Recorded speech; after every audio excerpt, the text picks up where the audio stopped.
Ena dünyat mani dwestî nîcîron. Derd û dêcma we nedarin atîron. Şarir melekîn war mar Fir'ûn. Ma kotmon aqrebon maron vampîron. Dat û pîrik ma derd dej dî. Xeyalê ma çend lasyeron etşî. Çend sêrik çal çimon mahî welat xwed ma neşkeye bi wî.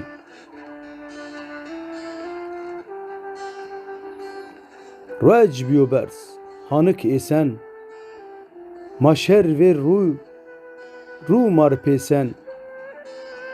Rehatê dünya mar nêsen zer û cigêr mi piya vêşen. Çend wisar ma vêrt bî vilon.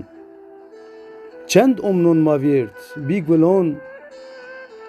Çend şew ma vêrt bî çileyon. Ma çend hewkotira bî cilon.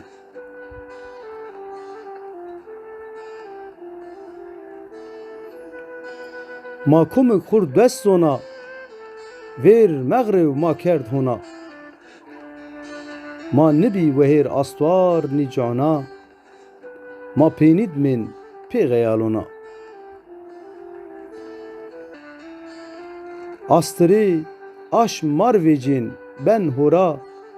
Ina dünyat bêkesî zaf zwara. Sir mi vî serê sarê mi ser tim vora. Xeyîn felek hêt maya ti tim xwara.